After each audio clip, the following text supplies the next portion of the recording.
अस्सलाम वालेकुम व्यूवर्स। आज मैं आपके साथ चिकन कोफ्ता करी की बेहद मज़ेदार और शानदार सी रेसिपी आपके साथ शेयर करने जा रही हूँ, क्योंकि इतनी इजी और मज़ेदार सी बनती है कि इस रेसिपी के आगे आप कौरमा और निहारी की छुट्टी कर देंगे और बार बार इसको बनाना पसंद करेंगे। और सबसे बढ़कर व्यूवर्स, घर के मसालों के साथ हम इसको बनाएंगे, कोई डिब्बे वाला मसाला इसके अंदर यूज़ नहीं करेंगे। तो चलिए व्यूवर्स, अपनी आज की इस ज़बरदस्त सी रेसिपी को बनाना शुरू करते हैं। बिस्मिल्लाहिर्रहमानिर्रहीम। तो सबसे पहले ये कोफ्ते बनाने के लिए ये मीडियम साइज़ का एक प्याज ले लिया मैंने, एक हरी मिर्च ले ली है और 2 ब्रेड के स्लाइस ले लिए। इसके किनारे काट लिए थे मैंने और इनको एक चॉपर में डाल के अच्छी तरह से पहले मैं चॉप कर लूँगी। मैं ये हैंड चॉपर यूज़ कर रही हूँ। इसके साथ आप चाहें तो इलेक्ट्रिक चॉपर के साथ भी इसको अच्छा सा चॉप कर सकते हैं। और अच्छा सा व्यूअर्स, इसको चॉप करने के बाद अब इसके अंदर आधा किलो कीमा मैंने अच्छी तरह से धो के साफ़ करने के बाद उसको छल्ली में डाल के रख लिया था, ताकि उसका पानी अच्छी तरह से खुश्क हो जाए। और अच्छी तरह से पानी इसका व्यूअर्स खुश्क हो गया। और अब इसको भी हम इसके चॉपर के अंदर डाल लेंगे और एक दफ़ा तमाम स्पाइसेस के साथ इसको मिक्स कर लेंगे। और साथ ही व्यूअर्स, आपसे मेरी रिक्वेस्ट है कि अगर आप मेरे चैनल पर नए हैं तो ज़रूर मेरे चैनल को सब्सक्राइब कर लीजिएगा। और अब इसके अंदर 1 टेबलस्पून भर के लहसुन अदरक का पेस्ट डाल रही हूँ। साथ ही 1 टीस्पून नमक डाल लिया मैंने इसके अंदर। 1 टेबलस्पून भर के धनिया पाउडर डाल रही हूँ। 1 टीस्पून लाल मिर्च पाउडर डाल लिया इसके अंदर। और थोड़ी सी हल्दी डालेंगे, थोड़ा सा ज़ीरा डाल रही हूँ इसके अंदर। और ये हल्दी भी आपके सामने, आप स्पाइसेस की क्वांटिटी अपने टेस्ट के हिसाब से कम ज़्यादा कर सकते हैं। और अब सबसे पहले व्यूअर्स, इसको मैंने अच्छा सा चॉप कर लिया है। और अच्छा सा चॉप करने के बाद अब इसको मैं अपने बाउल के अंदर निकाल लूँगी और हाथों की मदद से मज़ीद अच्छी तरह से एक दफ़ा इसको मैंने मिक्स कर लिया है। और बहुत अच्छा सा स्मूथ सा ये हमारा जो कीमा है ये बिल्कुल अच्छा सा हो गया है, चॉप और मिक्स हो गए तमाम स्पाइसेस इसके अंदर। और अब बस अच्छी सी शेप दे लेंगे इसको। और छोटे बड़े अब अपने हिसाब से जितना साइज़ आपको अच्छा लगता है आप उतना इसका रख सकते हैं। ये देख रहे हैं आप, थोड़ा सा बड़ा साइज़ ले रही हूँ मैं। तो अब सबसे पहले थोड़ी सी ऑयलिंग भी कर ली मैंने हाथ की। इन सबको अच्छी सी शेप दे लूँगी और फिर हम इसको फ्राई करेंगे। फ्राई करने के लिए बस घी मैंने चूल्हे के ऊपर रखा हुआ है।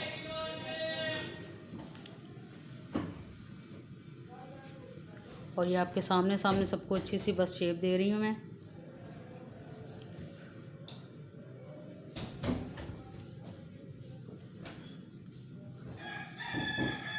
और अब बस इनको मैं फ्राई कर लूँगी। फ्राई करने के लिए ऑयल मैंने चूल्हे के ऊपर रखा है, हल्की सी आंच रखी हुई है।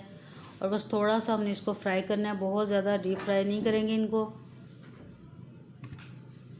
और ये देख रहे हैं कि देखते ही देखते सारे मैंने तैयार कर लिए हैं।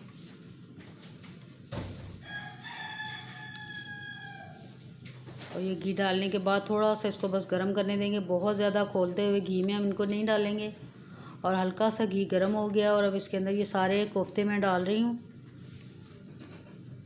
बहुत ज़बरदस्त और टेस्टी सी रेसिपी और इजी तरीके से मैं आपको बनाना बता रही हूँ कि आप अगर एक दफ़ा इसको ट्राई करेंगे तो फिर बार बार इसको बनाना पसंद करेंगे। ये इतने टेस्टी और लाइट वेट से मज़ेदार से कोफ्ते हमारे तैयार होंगे।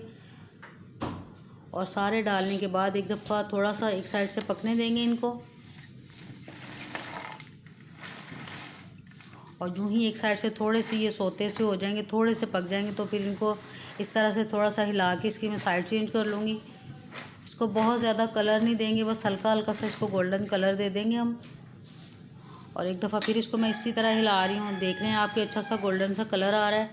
बस इतना ही इसको हमने गोल्डन करना है, बहुत ज़्यादा कलर भी नहीं देना। और आप देख रहे हैं कि अच्छा सा कलर आ गया। और अब बस इनको मैं थोड़ा सा हिलाने के बाद बाहर निकाल लूँगी, क्योंकि चिकन के कोफ्ते बनाने जा रहे हैं तो व्यूअर्स ये बहुत जल्दी से फ्राई हो जाते हैं और बहुत जल्दी ये पककर तैयार हो जाते हैं। तो इसलिए बस ये अब अच्छी तरह से फ्राई हो गए हैं। अब इनको मैं बाहर निकाल लूँगी। टोटल बस 5-6 मिनट के लिए ही हमने इनको फ्राई किया, बहुत ज़्यादा डीप फ्राई हमने इनको नहीं करना। और अब ये सारे हो गए हैं फ्राई, तो इनको मैं बाहर निकाल रही हूँ।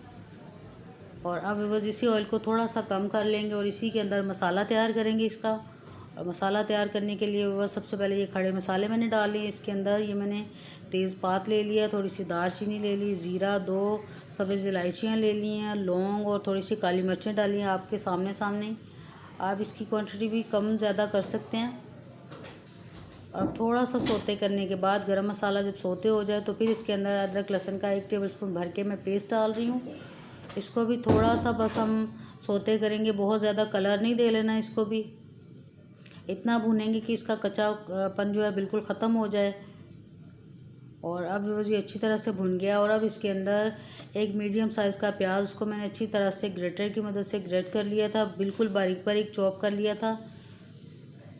ना तो इसका पेस्ट बनाया और ना ही इसको मोटा चॉपर में मैंने इसको पीसा, बल्कि ग्रेटर की मदद से इसको मैंने चॉप किया है। अब इसको भी बस अच्छा सा बस भून लेंगे, इतना कि इसका कच्चापन बिल्कुल ख़त्म हो जाए। और दूसरी तरफ भी बस ये थोड़े से मसाले मैंने ले लिए हैं, स्पाइसेस ले लिए हैं। इसके अंदर नमक, लाल मिर्च पाउडर और थोड़ा सा गरम मसाला, थोड़ा सा धनिया पाउडर, बिल्कुल सिंपल से मसाले हैं सारे आपके सामने। क्वांटिटी आप अपने हिसाब से कम ज़्यादा कर सकते हैं। मैंने 1 टीस्पून के हिसाब से तमाम मसाले लिए हैं। और अब बस इसके अंदर ये टमाटर का पेस्ट डाल रही हूँ मैं। और इसको डालने के बाद भी अच्छा सा इसको मिक्स कर लेंगे और इतना भूनेंगे कि टमाटर का पानी थोड़ा खुश्क हो जाए। और थोड़ा सा भूनने के बाद अब बस इसके अंदर ये तमाम स्पाइसेस जो भी मैंने आपको दिखाए थे वो डाल रही हूँ। और स्पाइसेस डालने के बाद एक दफ़ा फिर से अच्छा सा इसको मिक्स कर लेंगे और थोड़ा सा भून लेंगे इसको।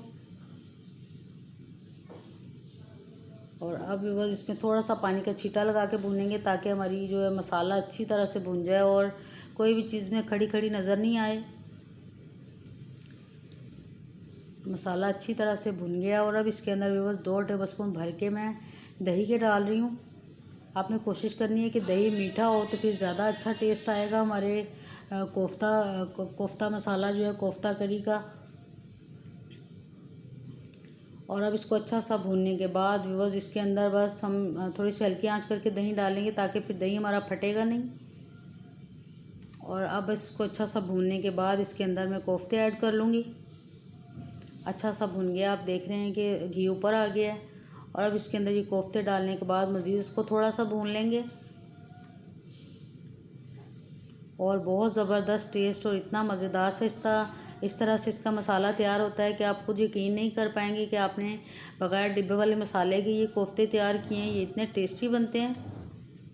और बस थोड़ा सा भूनने के बाद आप बस इसके अंदर जितना पानी रखना चाहते हैं, जितनी ग्रेवी रखना चाहते हैं आप, जितना इसका मसाला रखना चाहते हैं, उस हिसाब से इसके अंदर पानी डाल लीजिएगा। मैं थोड़े से मसाले वाले बना रही हूँ, बहुत ज़्यादा पानी इसके अंदर नहीं डालूँगी, बस आधा कप के बराबर मैंने इसके अंदर पानी डाल लिया है। और अब थोड़ा सा हिलाने के बाद इसको ढक्कन लगा के हल्की आंच के ऊपर 10 मिनट के लिए पकने के लिए छोड़ देंगे। और 10-15 मिनट के लिए बस ये इतना ज़बरदस्त सा ये पककर तैयार हो जाएंगे कि बिल्कुल रेस्टोरेंट स्टाइल टेस्ट इसका आप महसूस करेंगे जब आप इसको एक दफ़ा ट्राई करेंगे। और अब बस 10 मिनट के बाद इसको मैंने खोल लिया है। चिकन कोफ्ते हमारे बिल्कुल रेडी हो गए हैं। थोड़ा सा धनिया डाल रही हूँ इसके ऊपर। और गरम मसाला और खड़ा गरम मसाला हमने पहले से ऐड कर लिया है, इसलिए एंड में हम बिल्कुल ऐड नहीं करेंगे। और धनिया डालने के बाद थोड़ा सा मिक्स करने के बाद एक हरी मिर्च भी मैंने इसके अंदर डाली है। तो इसको मज़ीद थोड़ा सा दम लगा देंगे। चूल्हे की फ्लेम को मैं बिल्कुल बंद कर दूँगी। तो बस चूल्हे की फ्लेम को मैंने बिल्कुल बंद कर दिया और ज़बरदस्त से हमारे चिकन कोफ्ता करी बिल्कुल थोड़े से मसाले के साथ बिल्कुल तैयार हो गए हैं। आप देख के अंदाज़ा लगा सकते हैं कि कितने यमी और टेस्टी से ये बनकर तैयार हुए हैं कि देख के ही मुँह में पानी आ रहा है। और रेस्टोरेंट्स वाले आप जो कैनन्स वाले या सबरोसो के भी आप अगर लेंगे तो इस टेस्ट से बिल्कुल आपको मायूसी नहीं होगी। ये इतना ज़बरदस्त और टेस्ट अच्छा आपको लगेगा कि आप बार बार फिर इसी तरीके को बनाना पसंद करेंगे और इन्जॉय करेंगे मेरी इस रेसिपी को। और अब बस इसको मैं डिश आउट कर रही हूँ। इतना यमी, इतना टेस्टी कि आज से पहले आपने बिल्कुल ट्राई नहीं किया होगा। तो बस ज़बरदस्त सी इस कोफ्ता करी रेसिपी को आप कम से कम एक दफ़ा तो ज़रूर ट्राई कीजिएगा मेरे कहने पे। और अगर बस रेसिपी आपको अच्छी लगे तो ज़रूर फीडबैक भी इसका दीजिएगा कि कैसी बनी आपकी ये रेसिपी।